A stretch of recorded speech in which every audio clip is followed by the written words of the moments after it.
time to talk about aviation, flying, being a pilot, getting lessons, and all of the above. Flying at night. Dan told me he flew the other night to Tallahassee with Josh. Josh Verdunk and Brad Bursma are in the studio. They are both from Ocala Aviation Flight School, and they will be answering your questions about flying, whether it's about getting a license or just flight in general, or airplanes in general. And the phone number to call is 622-9622, and I've been told to say that it is the WOCA Climate Control Source Hotline. I think the word hot needs to be added there. The number is 622-9622. What's that? Climate Control Source? Climate Control Source Hotline, because we're the source and Climate Control is actually sponsoring the line. Thank you. The air conditioning people. Okay. Oh, I get it. I'm like we're going to control the climate for people? I know. We're going to talk about climate control and global heating, global warming, whatever. Yes. Well, that's why I explained it all the time. All right, if you go to WOCA.com, you'll see right under your video right now. Yay. Right under where they can look at you guys, there's a little banner ad for the climate control folks. So. Climate Control folks. I see. Sponsored by Climate Control. I see. Right. Company. Don't call us and ask us about global warming because you don't know anything about that. I know, because I was like, the Climate Control guys, we're not that. Yeah. That was... Okay, now we get it. Now you understand. Yes. Thank you for that explanation. They actually help the show because they pay money so that we can have a phone line, and otherwise how would people call you? Yay. Well, thank you to the Climate Control guys. Yay. So if you want to call the number 622-9622. So tell me about the flight. Dan said you flew to Tallahassee. It was a night flight. Yep. Was that part of his training? Yes, it was. He needs 3 hours of nighttime to get his private license, and so we did it all on one night there to Tallahassee and back, and yeah. Why do you have to fly at night, Josh? Why do you have to fly at night? Yeah, for training. Because as a private pilot, you are legally allowed to fly at night, and you got to have some experience before you're just allowed to do Why? that. What's the big difference? Flying at night, you can't see. You can't see? You can't. Well, like driving at night is different than driving during the daytime because the sun's not out. And you don't get to fly. That's why it's called night. Yeah, exactly. Oh boy. And you can't see as much on the ground, stuff like that. Navigation is a little bit different and stuff like that. And phantom sounds? Something to get used to? Yeah, you get used to it. What Brad's talking about with the phantom sounds is it happens also when you travel over water with a single-engine airplane. All of a sudden you start to hear like every single cough and sputter that engine makes, every single creak and stuff like that. Because you're nervous? Is that what happens? When you first start doing it, yes. Okay. Yeah, because when you fly at night, you realize how much darkness there is in Florida. Really, I mean, because you can see off in the distance, you can see the lights of the cities, but then it's just complete black. Okay, so if you're flying over the national forest, you don't know. You just see it that could be the national forest, it could be water, you don't really know. Oh, And okay. that's one of the things of why you get used to flying at night, like he said, and why you hear those phantom sounds and that kind of thing. Yeah, my explanation wasn't all that great, was it? Well, no, you did absolutely wonderful. Oh, thank you. What is the story behind the laser pointers that kids sometimes get, and adults get in trouble for shining them into airplanes? What exactly happens in the airplane? First of all, it's a federal offense to do that because it's considered tampering with a flight crew, which could carry the same penalties as actually hijacking an aircraft. But would it literally travel that far? Yes, it can. And be a pinpoint? Mm-hmm. Yeah, because really? And it can get in the, I don't know if you've ever done this, but shine a laser pointer in your eye. It's no good for your eyes, for one, and two, you can't really see anything else. So it's the same thing. You don't want a pilot, especially when he's on approach to land, which is a lot of times where it happens, not being able to see his instruments or outside anymore because he's got this laser beam shining in the cockpit. Oh my goodness. Does that happen a lot? Luckily, no, but generally they catch people because I know they had the one guy that was doing it. Oh, well, now that it's a federal offense, it doesn't happen as much. Well, actually, the other night, I was flying with another student of mine at night around the Orlando area, and a pilot reported, "Hey, someone just shot a laser pointer at my cockpit." Wow. And air traffic control was all right. Stand by when you get some more information from you, and they got his GPS position off of their radar, and exactly how many miles away it was, in what area, on what side of the highway, at what time, how many times it happened, his name, the aircraft, all that kind of stuff. And they actually said, all right, the law enforcement's on its way out there to try and find whoever did it. Really? Yeah, so, people think, oh, it's fun, screwing around, let's shine it. Yeah. And it is a federal offense. There was actually another one here at Ocala the other night as well. same night that Dan and I were flying, where another one of our students was in the traffic pattern and someone was shining a spotlight at them. A spotlight? A spotlight, a spotlight, which, isn't as necessarily harmful to the pilot as a laser pointer, but he said, it lit up the entire cockpit and he couldn't see the runway anymore. Oh, wow. So it can be very dangerous. Yeah. All right, let's go to the phone. That's what you're here for, to answer questions. Good morning. You're on the air with Brad and Josh. Good morning. Generally, laser lights, the way it's used today, is to help aim weapons, whether it be rockets or firearms or whatever. That's even scarier. And I believe it's definitely something that should be prohibited, number one. But then again, you can't stop everybody from having laser lights, because anybody that does a lot of presentation uses a laser light to light up its presentation material. Absolutely. Yep.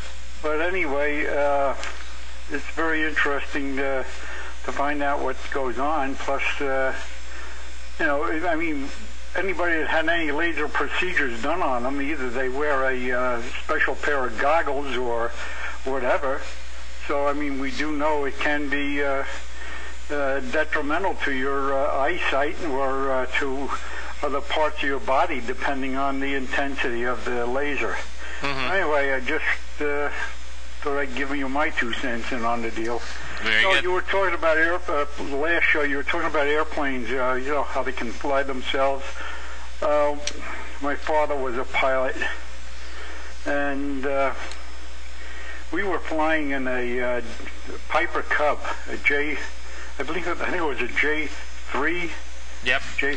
And I can remember distinctly because the pilot more or less sat in the back and I was a passenger up front. And it was a matter where you could just sit there on a calm day and the plane would fly itself. If you wanted to gain altitude, you pulled the throttle out and increased RPMs. If you wanted to go down, you just pushed it in and the plane would actually slowly glide down. You never touched anything. You didn't touch the rudder pedals. You didn't touch the stick or anything like that. It was absolutely amazing. But it's something that's, I guess you can get lulled into by just sitting there and watching the sky go by or whatever. Absolutely. So, air pocket comes along. But anyway, it was very interesting, and I remember that still vividly today, just sitting there and just playing with the throttle. Yep. All right, it's a very good program, guys. Thanks again. Thank you very much. Yeah, and I think you had just a little bit backwards there. If you push the throttle in, the RPM increases and it climbs, and bring the power out, and it'll deset on a nice calm day if you got it trimmed out all properly. But yeah, the basic idea is pretty much the same. An airplane wants to fly, and if you sit there and try to over control it, the ride is not going to be as smooth as if you just let the airplane do what it does best. I would imagine if you fly for a living, if you pilot people around for a living, that you probably look at the weather conditions sometimes and don't really want to go, but it's kind of part of your job and it's okay. You'd like a pleasure, somebody who just flies for pleasure probably waits until the perfect day, right? Mm-hmm. Yeah. Good morning. You're on the air with Josh and Brad. Yeah. Good morning, guys. Good morning. Say, are you guys aware of a TV program called The Aviators? On Channel 15, that would be with satellite. It's a Daytona State College station, WDSC, on Channel 15 every Thursday between 10 and 10:30, called The Aviators. No, never heard of it. Excellent program. I think I've heard. I don't have satellite TV at the house, but I've watched. Yeah, I imagine you get it on cable, but I don't know what channel that would be on. But it's an excellent. It's a public TV station, but excellent programming. Last night. About a month ago, the question to you fellows was if you were in a commercial airliner and the pilots and co-pilot became disabled, couldn't fly, if you could take over the plane and land it.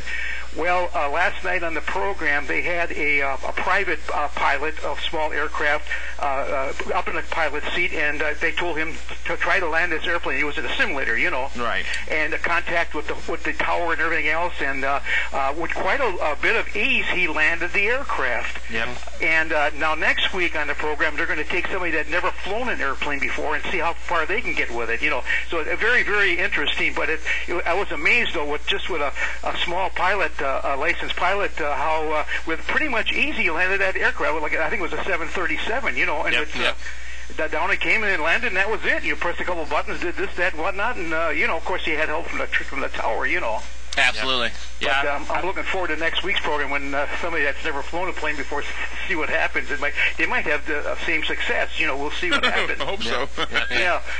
Real quick, another question is with licensing on your license for a single prop plane, can that be used also for a double prop? No. You have to have a special different license then, huh? Yes. Yeah, you have special training for the multi-engine. Okay, and I would imagine for jet engines, small jet planes, that's an entirely different thing too, huh? Well, it's actually not a different rating, or it's more just training, and then you have endorsements for different types of thing, like complex and high performance and high altitude. Yeah. And the larger the airplane gets, you actually start getting into what they call type ratings. And a type rating is it's almost like a license for a specific airplane. So if I wanted to go fly a 737, for example, I'm just picking something out of the random there, and I wanted to fly this, I would actually have to go and first of all have my multi-engine and my complex and all of those different endorsements, and go fly it with an instructor. And after a certain amount of hours, he would say, "All right, you're ready," and I'd have to study all the systems. And then I'd go up with an FAA examiner, and he'd actually do a check ride in that airplane for that airplane. So I would be type rated in a 737. Oh yeah. Okay, well, thanks a lot for talking. Absolutely. Okay, bye now. Yeah, that Aviators program, I actually saw that episode he was talking about on YouTube a while back. So well, I know that... I can tell you how the other one ends. Well, I know that Mythbusters, they tried it, and they kept crashing the plane. That's because... I'm just saying, as an example, that they did try it, and they were non-aviation people. Yeah. But after like 6 tries, I think they finally got to where they can land it. But in real aviation, you only got 1 shot. Yeah. But yeah, they crashed it the first couple of times. Yeah. So, you had an opinion about that? I have an opinion about Mythbusters in general. Well, I don't share it. Okay. Yeah. What is it? Well, Larry wants to know. Larry wants to know. It's a great show. It's entertaining, but I feel like lots of times with their experiments, they leave too many variables. Well, of course, you can't have every variable. It's a half-hour to an hour show. I know, but, they say, this myth is busted because of this and this. I'm like, well, under certain other conditions, it might be possible. Well, don't you know that's why they revisit them? Sometimes they have revisited them where somebody writes in and says, well, you didn't try this for that myth? Yeah. So you don't watch it enough to understand that. Well, I do watch that, but there's some things where they clearly are leaving variables, that shouldn't be left. Like. Well, that's the cliffhanger. Oh. Or that makes you write in. That's exactly the point. But I did have one. I agree with you on one because they had one with the UPS thing where the UPS guys only turn right. Never mind. It was very interesting. I'll tell you after the phone call. All right, let's go to the phone. Good morning. You're on the air. Hey, good morning, guys. Morning. Few questions, then I'll hang up. A number of years ago, I had the pleasure of flying as a passenger in Pilatus Porters, which were STOL, S-T-O-L planes. What constitutes a STOL plane, and is there any use for them here in the U.S.? This is over in Laos. And I'm going to hang up. Thank you. All right, STOL, which short takeoff and I think short takeoff something landing. Short takeoff and landing airplanes, STOL aircraft are normal aircraft that have been retrofitted with different wing shapes and stuff like that to make them more conducive to landing and taking off on short strips and stuff like that. And you do find them in the States here often. So. Mm-hmm. Yeah, it's more because you have a lot of the private strips, and a lot of those guys like to do it because they don't have as much property as they would want. They put on. I actually flew a STOL-equipped 152 on its tail for most of my private training. I saw a STOL-equipped 182. Yeah, those are cool. Yeah. So, yeah, they do definitely have them around here. Yeah. So. And the acronym escapes me at the moment. You were close, though, I'm sure. I was, yeah. This is short, I know that. And then takeoff. Maybe TO is takeoff? Yeah, takeoff. There you go. Takeoff, landing. There you go. STOL. S-T-O-L. Okay. Very good. We learn something new every day. Real quick, wanting to give a shout-out to Carlos Frias, one of our students from Ecuador. He just received, last week he received his instrument rating, and now he's going for his commercial. So that is very good. Well, good. Very good. He's going to make a living at it, right? Yes. Good morning. You're on the air with Brad and Josh. Hey, good morning, guys. Morning. Last year I was real fortunate. I was in Afton, Wyoming, and got to go to the Aviat Aircraft Manufacturing Company. They produce the Christian Eagle, and they also produce the Husky aircraft. Yep. And it's interesting that they still produce those things pretty much by hand, and they're tough as a rock. But it goes back to, like Brad was saying, these are tail draggers. But when I was up there going through the tour of the factory, Harrison Ford flew in one, and they say, no, he's just a regular guy. He borrows their cars, he takes his wife out to lunch, and then he takes off and goes back home. Other than our local celebrity, who all flies into Ocala that kind of does it on the low like that? I'll hang up and get your answer. Thanks. All right. I don't know of any, the only person would be John Travolta, but you never see him. No, I don't really know of anybody that does that on the down low. No. Nah, well, maybe that we don't know because exactly. Maybe we're out of the loop. Yeah, we don't.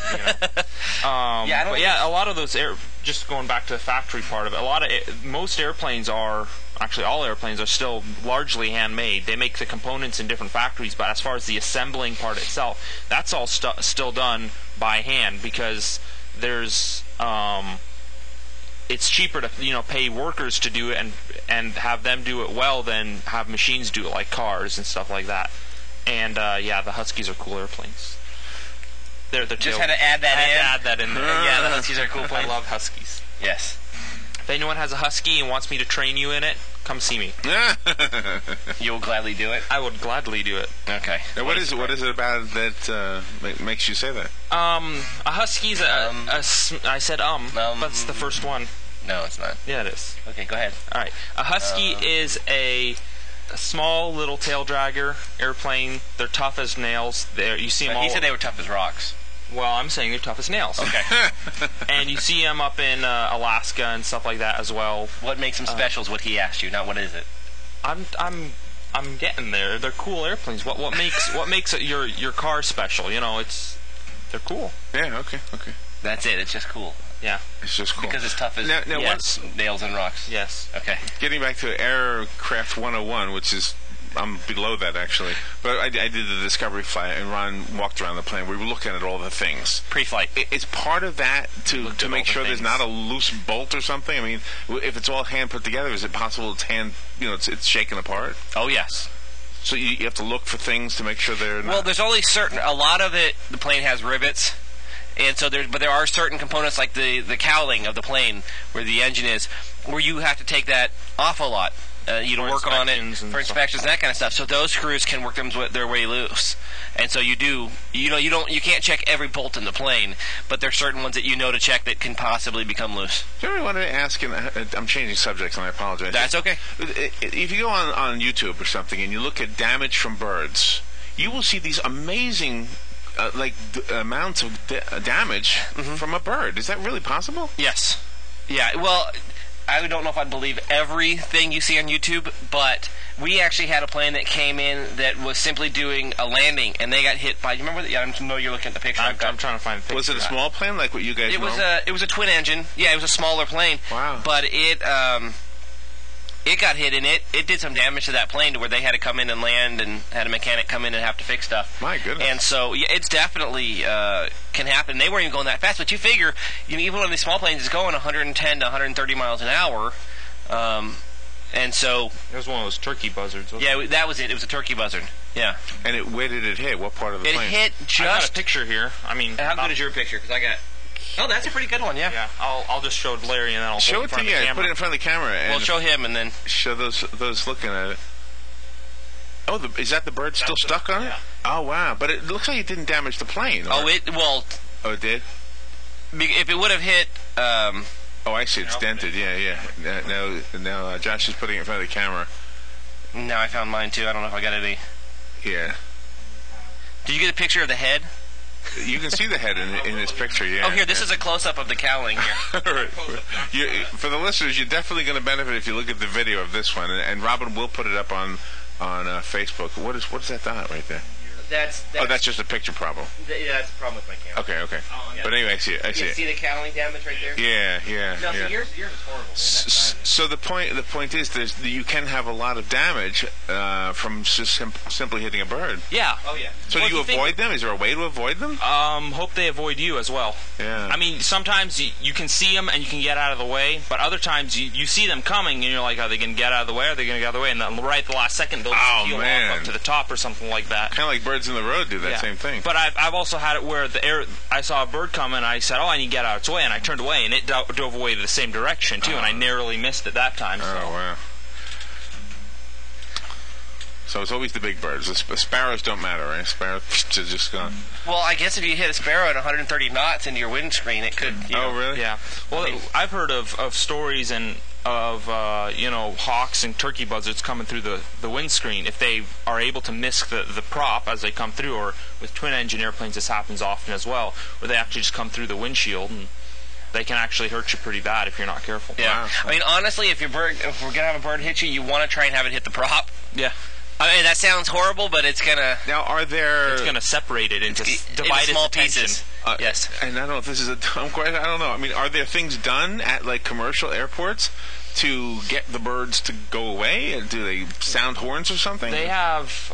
I mean, I know Crystal River has this down at their airport, and some international airports have this. Not that they work all the time, but they've got little.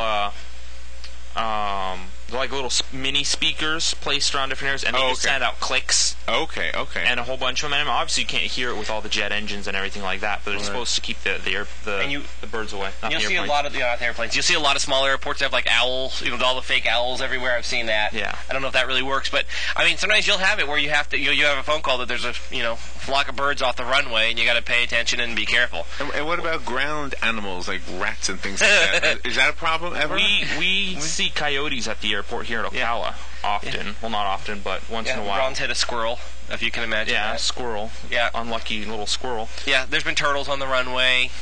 So generally we just, if we need to go around, let's say we're coming into land and we see a coyote and we go around, we just tell the tower, hey, there's a coyote, and they send someone out to chase him away or shoot him or something. Yeah. They don't shoot him. I don't know what they do. You guys start getting all kinds of people calling in, activists and stuff. If they're right to be there. Well, I was watching this thing in Yellowstone Park, and when there's bears that are causing a problem, the rangers will shoot clear paintballs at them, and then they will scream through megaphones so that the bears know that sting that they're getting is caused by humans. And they don't hurt the bears really, but I guess it hurts. Yeah. Yeah, we can start doing that. You keep paintballs and shoot the coyotes. Can we do that at people that annoy us? Yeah. Yeah, why not? Yeah. We'll do that when students are soloing. Just sit there next to the runway in a lawn chair with a paintball. You can't shoot at planes. Oh yeah, we just talked about that, didn't we? Yes. Yeah. Or you mean shoot at the coyotes? You know what? Yes. Can we go back to that light, the laser thing? Absolutely. I have a question. I have a question about that actually affects Robin and I. We, often do. Well, it's been a while now, but we've done music performances, and we have these lights, and they've got. That looks like to me it's shooting out lasers, and in the room it's cool. It puts these little lights everywhere. If we did something outside, it would just go everywhere into the sky. But you're not doing it on purpose. You're not purposely aiming it into a cockpit of a plane. No, but it would still be an issue, I would imagine. Well, not really. I mean, the thing is if somebody's maliciously pointing at the cockpit, they're trying to get into the face. It's not like just a light shining into a cockpit. It's the bad thing. It's when they're trying to shine it on the pilot's face or in their eyes that you're going to have an issue. That, and a lot of times for those, let's say you're doing a concert where you have the laser lights, how often are you going to be shooting them straight into the air? Well, the machine, it's designed to put it onto the ceiling of a room. Right. But and the walls as well. So if you were doing it outside, it would be kind of in the trees and stuff. Yeah. And it's not a big deal. It wouldn't affect. No. I mean, I would say if you're going to be doing a concert like that at the end of a runway, you might want to be careful. Yeah. But how often are you going to do that? Yeah, exactly. Because most of the time, if you're doing it somewhere else, you're going to be higher up. It's when they're coming in for a landing or taking off where the pilot's not very high. Oh, okay. That tends to be the issue. All right. I think we're out. Yeah, we're done. We're out of time. That was fast. I thought I saw the light lit up, but it wasn't. All right. Well, you guys have a great week. Any plans for the weekend? No, mow the yard.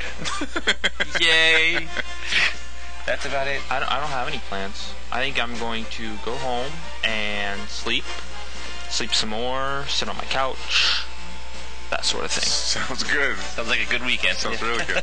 All right, thank you. Thank you, sir. And what is the phone number over at Ocala Aviation Center? 352-861-7484. That made me sound like a bum, didn't it? Yes, it did. And nobody sponsors your phone number. That's yours. That's our phone number, sponsored by us. All right, we'll take a little break and be right back.